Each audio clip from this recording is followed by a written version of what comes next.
आकाशवाणी रांची से प्रस्तुत है समाचार ध्वनि चित्र।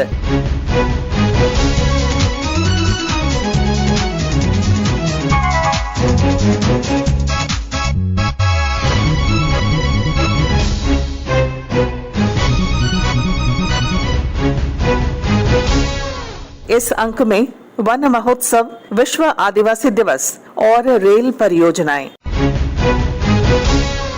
74वां वन महोत्सव पिछले दिनों राज्य भर में मनाया गया। झारखंड विधानसभा परिसर में आयोजित मुख्य कार्यक्रम में मुख्यमंत्री और विधानसभा अध्यक्ष समेत कई गणमान्य लोगों ने हिस्सा लिया।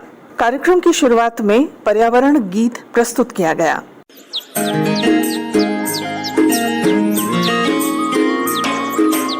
झारखंड की सुंदरता को मिलके और बढ़ाना है। पौधारोपण, वन संरक्षण का कर्तव्य निभाना है। जोहार झारखंड, जय झारखंड। पौधारोपण, वन संरक्षण, प्रकृति की गोदी में हंसता ये प्रदेश बड़ा प्यारा है।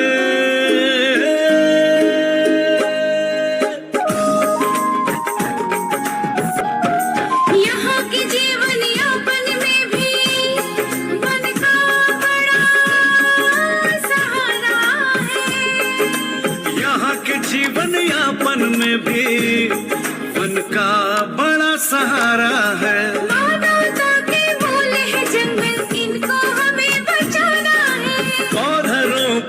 संरक्षण का कर्तव्य निभाना है। जोहार झारखंड, जय झारखंड। पौधारोपण, वन संरक्षण। कार्यक्रम को संबोधित करते हुए मुख्यमंत्री हेमंत सोरेन ने कहा कि प्राकृतिक संरचनाओं से छेड़छाड़ के कारण मानव जीवन के साथ साथ वन्य प्राणियों पर भी इसका प्रतिकूल प्रभाव देखा जा रहा है। 74वें वन महोत्सव का ये राज्यव्यापी कार्यक्रम चल रहा है। जलवायु परिवर्तन को लेकर जिस तरीके से चिंताएं देश और दुनिया में बड़ी तेजी से हो रही है, कहीं न कहीं प्राकृतिक व्यवस्थाओं के साथ बड़े पैमाने पर छेड़छाड़ होना इसका मूल कारण है।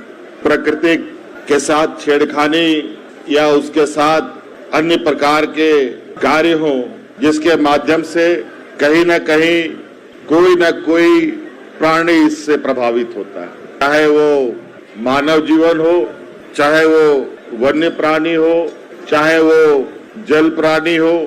जितने भी तरीके के प्राणी इस धरती में पाए जाते हैं, सभी को कहीं न कहीं प्रभावित ये करती है। आज ये जरूरी है सिर्फ महोत्सव के ही माध्यम से नहीं, बल्कि आम जीवन में भी पर्यावरण से संबंधित उसको संरक्षित करने के लिए जो व्यक्तिगत रूप से हो पाएगा वो कदम हमें उठानी चाहिए। कम से कम झारखंड में रहने वाले लोग जिनका संबंध ही यहाँ के प्रकृति को के साथ रहा है, उन्हें ये कार्य करना चाहिए। सभी लोग अगर आज एक एक पेड़ भी लगा लें तो हम आप अंदाजा नहीं लगा सकते हैं ये कितना बड़ा बदलाव हो सकता है। अपने साथ और लोगों को भी इसमें प्रेरित करने की आवश्यकता है और निश्चित रूप से ये हम काम करें। विधानसभा अध्यक्ष रविंद्र नाथ महतो ने पर्यावरण संतुलन के लिए लोगों से अधिक पेड़ पौधे लगाने की अपील की। झारखंड राज्य के अंदर जितना भी भूखंड जो वृक्ष रहित है, उस वृक्ष रहित भूखंड में पुनः वृक्ष लगाने का है। और ये इसलिए है कि चाहे किसी भी स्तर पे हो, चाहे सामाजिक जीवन यापन के क्रम में हो, ये वैज्ञानिक दृष्टिकोण से हो, आज का जो ये मौसम परिवर्तन का प्रभाव हमारा देश और दुनिया झेल रहे हैं। ससमय वर्षा नहीं होना, ससमय गर्मी नहीं होना, जितना गर्मी होना चाहिए उससे भी अधिक गर्मी होना, प्रकृति के अंदर जितने भी जीव जगत के हैं और जितने भी वनस्पति जगत के हैं, सारे चीजों के जीवन में एक विपरीत और प्रतिकूल असर डाल रहा है। और ऐसे परिस्थिति में बेमौसम वर्षा होना और समय पर वर्षा नहीं होना हमारा खेती पर भी प्रभाव पड़ रहा है। तो सही मायने में हमारे जीवन में ये अत्यंत महत्वपूर्ण है। इसीलिए हर इंसान को चाहिए अपना जीवन में पेड़ लगाने का। इसमें तमाम झारखंड के लोग और देश के लोगों को अपना अपना भागीदारी सुनिश्चित करना पड़ेगा ताकि वृक्ष रहित भूखंड न हो।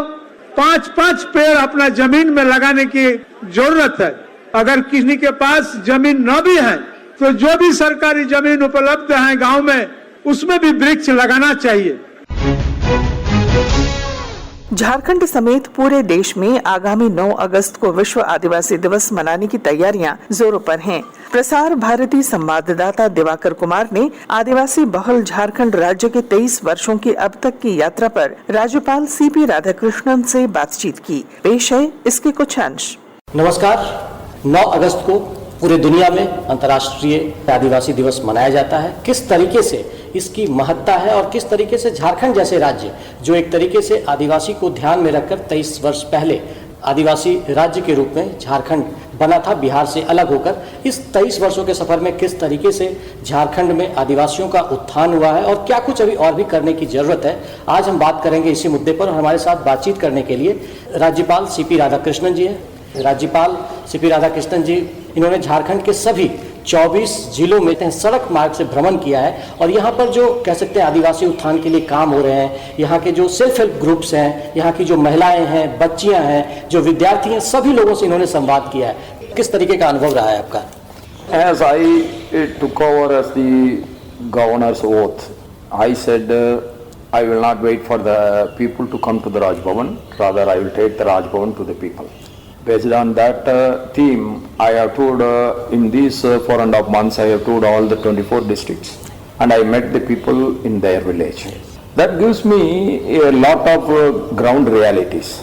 By seeing them face to face, you understand their real inner feelings. And there are so many good things happening, like the self-help group are making a revolution in the life of the women folk. What we call woman entrepreneurship is developing in that. They previously, before the self-help group, they don't know how to approach the bank. What is bank accounting? What is accounting? What is business? How to promote a product? All these things they never knew in their life. I met one lady, she was telling me that she, before this engaging in the self-help group, she never come out of her house for something. She is so scared or the fear is there in her mind how to approach the society. But after entering here, she got learned everything. Her confidence has gone to that level. She was leading that self-help group. How do you feel about the Jan Dhan schemes also included and inclusion and empower the women, because in the tribal area no one know about banking system or his. There are certain ladies who are specializing in one single job. That is, they are helping the poor tribals to open an account, how to get the benefits of the state and the central government schemes. Now you are having this, after Modi ji becoming the Prime Minister, he has introduced the direct transfer system. Yes. That a beneficial are getting the benefit of that scheme directly to their accounts. So that helps a lot. And tribal ladies are specializing in that. They are helping their tribal people to open an account in the bank and how to get a small loans like Mudra loans from the bank. All these things is a good change. Jharkhand बने करीब 23 वर्ष हो गए हैं sir, एक तरीके से युवा राज्य ये तैयार हो गया है। आपको किस तरीके से लगता है कि कुछ बदलाव हुआ है और क्या कुछ अभी स्टेट में और भी करने के लिए जरूरत है? This is good that I was also a member of parliament that time. I have also voted for in the creation of Jharkhand under the leadership of our Atal Bihari Vajpayee ji. These 3 smaller states have been created that time, and the other 2 states are little better developed than our state. That is the ground reality. We have to accept it. But after becoming in the smaller state, the Jharkhand is developing a lot.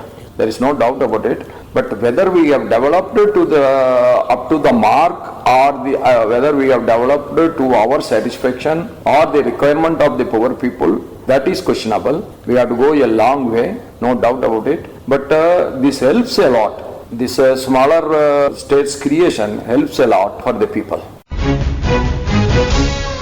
देश में railway के लिए Amrit Bharat station योजना के तहत कल यानी 6 अगस्त को प्रधानमंत्री नरेंद्र मोदी देश भर के 508 स्टेशनों के पुनरुद्धार कार्य का शिलान्यास करेंगे।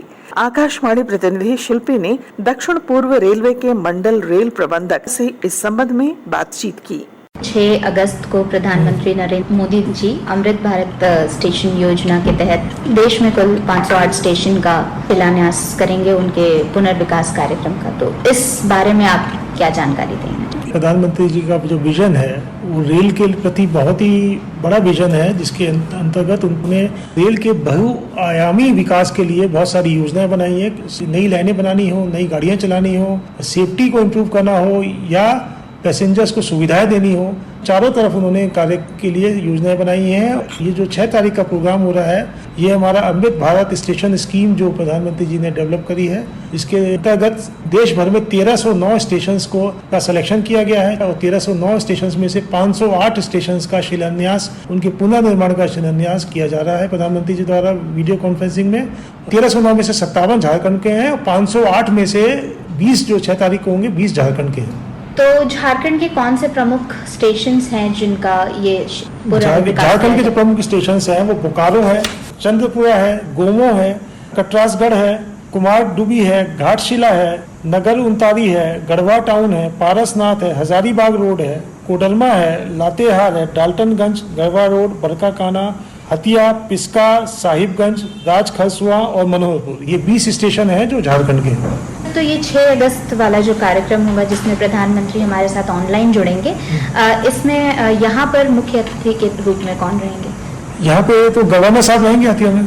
और क्योंकि रांची राजधानी और हटिया स्टेशन यहाँ बहुत प्रमुख स्टेशन है और काफी सारी ट्रेन आती जाती है, तो हटिया और दो रांची जिले में ये दोनों के पुनर्विकास की क्या योजना है और उसमें क्या खर्च आ रहा है, क्या लागत है और कैसे उसका? हतिया का पुनर्विकास की योजना में लगभग 355 करोड़ का खर्चा आएगा और पिस्का में लगभग 27 करोड़ का खर्चा आएगा। जो बिरसा चौक साइड है और दूसरा स्मार्ट सिटी साइड, दोनों साइड में नया स्टेशन बिल्डिंग बनाएंगे, दोनों साइड को कनेक्ट करेंगे और 3 नए प्लेटफॉर्म बनाएंगे। अभी हतिया स्टेशन में 6 प्लेटफॉर्म हो जाएंगे हमारे। उसके अलावा जो जनरल चीज़ें हैं लोकल आर्ट एंड कल्चर के हिसाब से वो सब उसमें इंटीग्रेट किया जाएगा। Thank you so much for the information. वरिष्ठ मंडल वाणिज्यिक प्रबंधक निशांत कुमार ने जानकारी देते हुए बताया। हटिया और पिस्का 2 महत्वपूर्ण स्टेशन हैं और यहाँ पर जो अमृत भारत स्टेशन स्कीम है उसके अंतर्गत कई स्टेशन को डेवलप किया जा रहा है, जिसमें कि इनको भी चुना गया है। और ये जो सुविधाएं यहाँ पर डेवलप हो रही हैं, जैसे कि पैसेंजर एमिनिटीज़ हैं, प्लेटफॉर्म्स हैं, लिफ्ट्स, एस्केलेटर्स हैं, पार्किंग की सुविधाएं हैं, ये तमाम सुविधाएं यहाँ डेवलप हो रही हैं और यहाँ के आसपास के लोग जो हैं उनको ये डायरेक्टली ये सुविधा मिलेगी।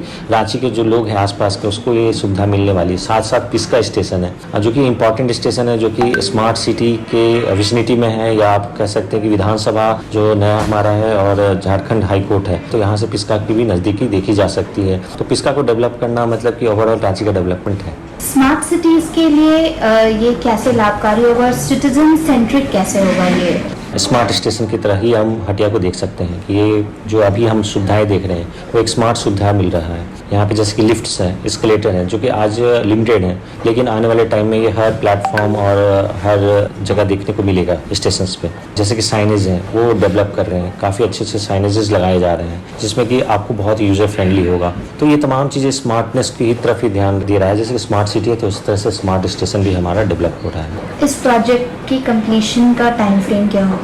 अभी ये टेंडर के फॉर्म में जाता है। टेंडर 2 से 3 साल का होता है, तो जब टेंडर इश्यू हो जाएगा उसके बाद 2 से 3 साल में ये काम पूरा होगा। इसके साथ ही आकाशवाणी रांची से समाचार ध्वनि चित्र का आज का संस्करण समाप्त हुआ। हर शनिवार ये कार्यक्रम रात्रि 7:45 बजे समाचार एकांश द्वारा प्रस्तुत किया जाता है। संपादक शिल्पी, प्रस्तुतकर्ता अरविंद कुमार और प्रवक्ता पूनम केरकेट्टा।